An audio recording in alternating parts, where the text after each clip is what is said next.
it is still a very active crime scene. You can see the flashing lights from first responders behind me. Now here's video of what crews were battling. Call a senseless shooting to hear of, 2 children under the age of 3 who were shot, just innocent victims of this crime. We do know, again, a 3-year-old was fatally shot, a 2-year-old was shot. Thousands of people use dating apps in efforts to find love, but unfortunately, some people use it to commit crimes. This church in Wingo, like many other volunteers, have stepped up tremendously to help victims of the tornadoes that ripped through here in Kentucky. Police say they hope that this latest TikTok challenge comes as a warning for parents and guardians to be extra mindful of what their children are watching on social media.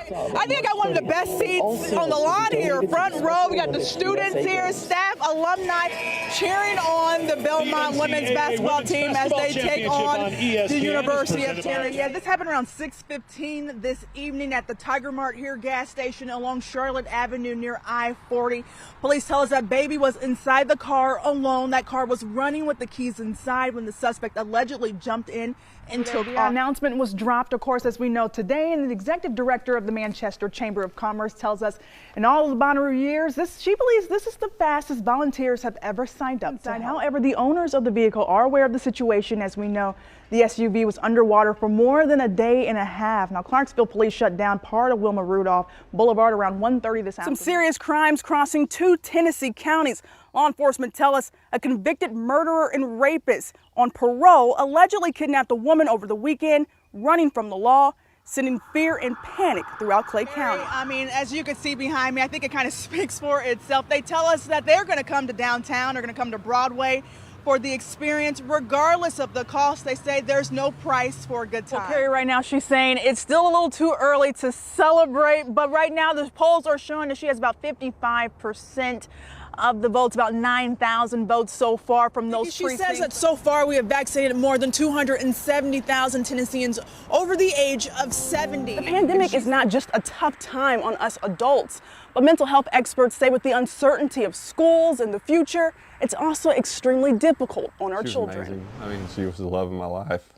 She was my soulmate. There's no denying Larry Bailey is head over heels for his wife, Ashley. The night I met her, as soon as she walked through that door, I looked at her. I was like, in my head, I said, I'm going to marry that girl. That girl's the love of my life.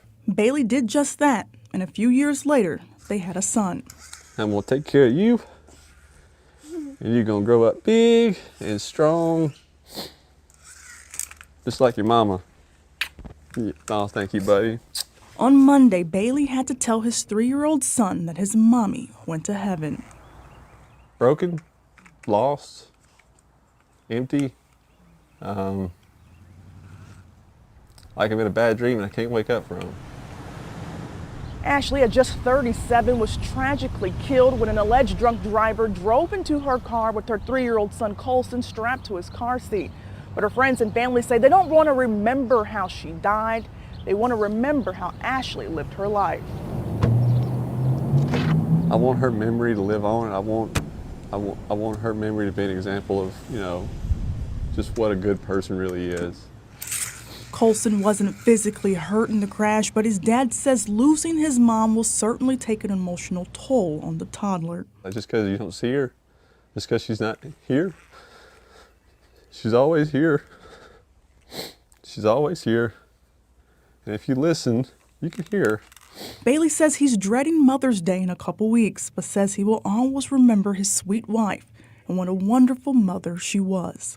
Definitely her smile, her laugh, and like I said, the way her hand fit in my hand, she really pointed that out a lot. A hand he held on to till the very end. I just held on to it till I couldn't anymore. In Lebanon, Kelsey Gibbs, News Channel 5. There's an entirely different story here that for many plantations never gets told. And then we wonder, why is America in the state that it's in today? Inside these walls, centuries of stories, and Bridget Jones is giving them life. So you're gonna hear the Hart and Jackson family history. You'll hear how they made their money, how they lost their money, and some really, really cool things in between. But the mentions of enslaved individuals was pretty few and far in between.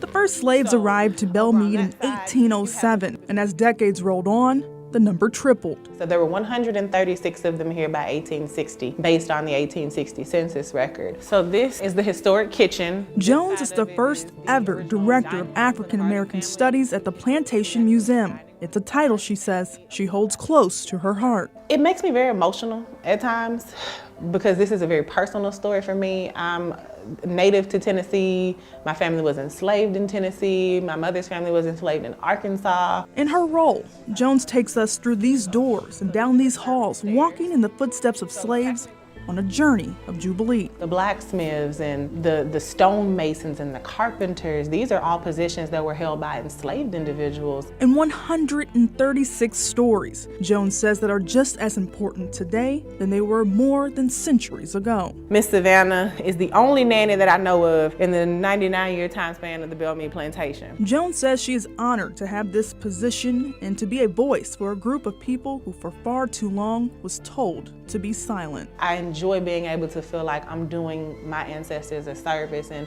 not only just telling their story, but telling their story in a way that's so truthful that you have no choice but to feel it by the end of the tour. Kelsey Gibbs, News Channel 5.